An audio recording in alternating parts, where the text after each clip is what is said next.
Sir ఊరు మంచి నోరు మంచి జగన్మోహన్ రెడ్డి గారి తీరు కూడా ఎప్పుడు కూడా ఎట్లాగుంటదంటే అధికారంలో ఉన్నప్పుడేమో సభల మీద నలుగురు పిల్లలు ఒకరు లోకల్లో, ఇంకొకరు నేషనల్, ఇంకొకరు ఇంటర్నేషనల్, కార్లు మార్చినట్టు భార్యలు మారుస్తాను చెప్తాను. కానీ తల్లికి చెల్లికి న్యాయం చేయలేడు. ఇవాళ రోజున విజయమ్మ గారు లేఖ రాసి దాన్ని ఆవేదన వాయిస్ మీకు బ్రేక్ అయింది. ఆయన అది కాదు, జగన్ గారు ఇలా అన్నారని చెప్తున్నారు. ఆయన వాయిస్ బ్రేక్ అయింది. కార్లు మార్చినట్టు పెళ్ళాలని మార్చారు అని జగన్మోహన్ రెడ్డి గారు పిల్లల దగ్గర మాట్లాడారు అని చెప్తున్నారు.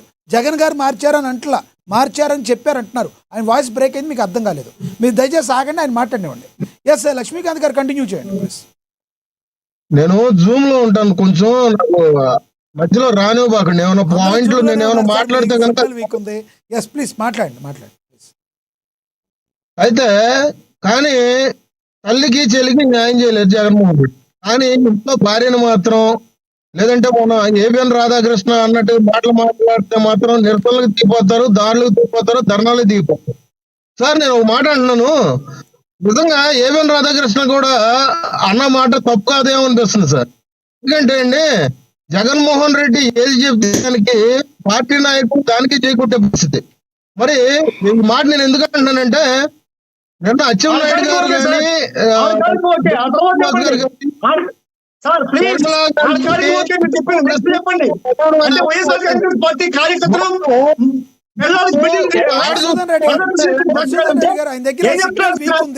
ఇద్దరు వాయిస్ ఉంటే నోట్ చేసుకోండి, మీరు మాట్లాడండి.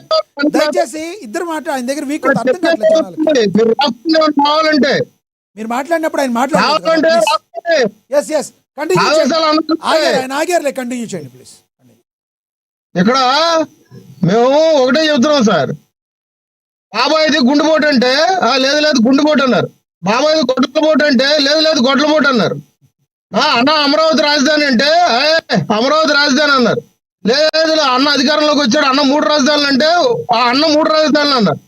కానీ ఇవాళ వచ్చి అన్న అంటే మావిగానే అన్నారు.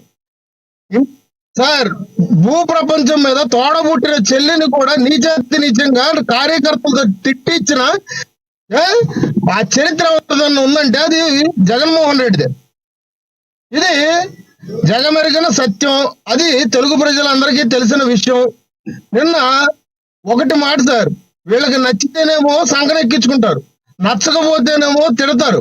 పవన్ కళ్యాణ్ గారి దత్తపుత్రుడు అంటారు, ఇవాళ షర్మిల గారిని దత్తపుత్రిక అంట.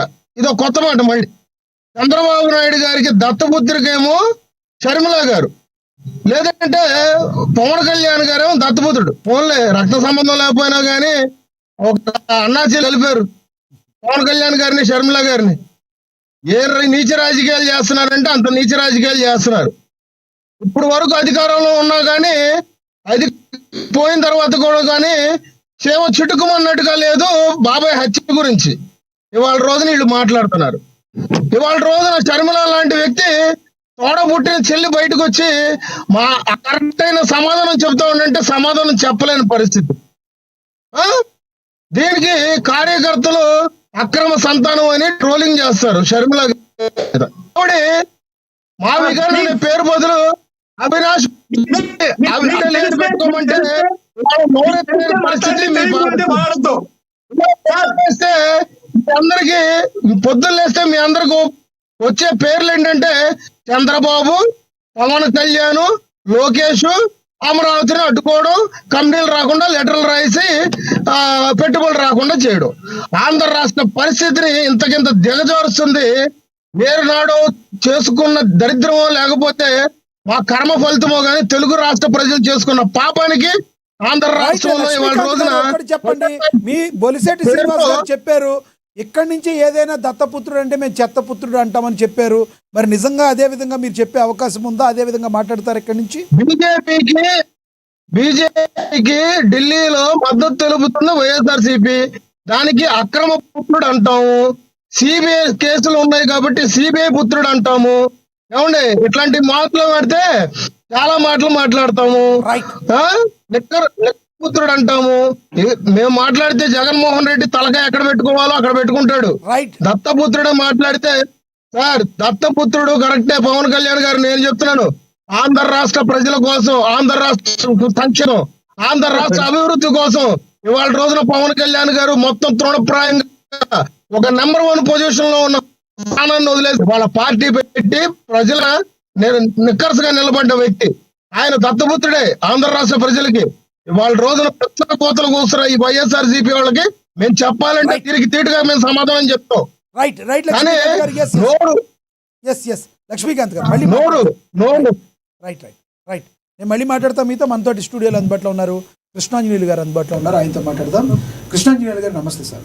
నమస్తే లక్ష్మీనాథ్ గారు, ప్యానల్ మెంబర్స్ అందరికీ నమస్కారం. అసలు ఈ 2 రోజుల క్రితం నుంచి ఇది స్టార్ట్ అయింది, అచ్చెన్నాయుడు గారు మాట్లాడిన దగ్గర నుంచి స్టార్ట్ అయింది. అసలు అచ్చెన్నాయుడు గారి వాయిస్ ఒకసారి విందాం, బయట ప్లే అవుతుంది, విందాం ఒకసారి.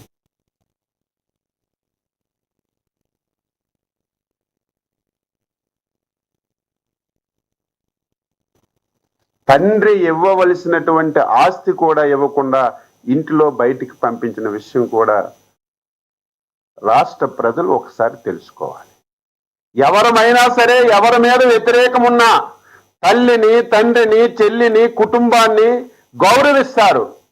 కానీ ఒక వ్యక్తి తన స్వార్థం గురించి, పదవి గురించి ఎవరిని దృష్టిలో పెట్టకుండా ఏ విధంగా వ్యవహరిస్తున్నాడో విఘ్నులైనటువంటి ప్రజలు తెలుసుకోవలసినటువంటి అవసరం ఉంది. మీ నాన్నగారు మీ చెల్లికి సమాన వాటా ఇమ్మన్నారు, నా సమక్షంలోనే మొత్తం రాసి పెట్టారు, నువ్వు ఇవ్వాలని చెప్పి తల్లి అడిగితే చివరిని తల్లిని కూడా బయటికి పంపించినటువంటి నైజం ఉన్నటువంటి వ్యక్తి జగన్మోహన్ రెడ్డి అని చెప్పి ఈ సందర్భంగా తెలియజేస్తున్నారు. నీ మీద ఇన్ని అబంధాలు ఇస్తే ఒక్క రోజైనా నువ్వు మాట్లాడావా? ఒక్కదానికైనా ఆన్సర్ చేసావా? నేను ఎందుకు ఇవన్నీ చెప్తున్నానంటే, మొన్నటి వరకు బొత్స సత్యబాబు గారు చెప్పినా, లేకపోతే XY మాట్లాడినా, మాకు అనుమానాలున్నా మేమెప్పుడూ అనుకోలేదు. కానీ ఈ పరిణామాలన్నీ చూస్తే ఆ రోజు రాజశేఖర్ రెడ్డి యొక్క మరణానికి కూడా నీ బాధ్యత ఉందని ఆ రోజు ఏదైతే బొత్స గారు చెప్పారో అది కూడా ఈరోజు నాకు అనుమానం వస్తుందని చెప్పి తెలియజేస్తున్నా. ఒక సైకోకి పదవి వేగం వస్తే ఏ విధంగా ప్రవర్తిస్తాడో the best example. Right Atchannaidu garu ఈ మొత్తాన్ని ఈ గత 3 రోజులుగా జరుగుతున్న వివాదాలకి ఆయన మాట్లాడిన మాటల్ని మనం చూడొచ్చు. అయితే ఇప్పుడు ఉన్నటువంటి బొత్స సత్యనారాయణ గారి గురించి ఆయన మాట్లాడారు, ఆయన మాకు అనుమానాలు వస్తున్నాయి అన్నారు. కానీ షర్మిల గారి విషయంలో ఈ రకంగా చేయడం కరెక్ట్ కాదు అని చెప్పి మాట్లాడుతున్నారు. ఏమంటారు సార్ మీరు?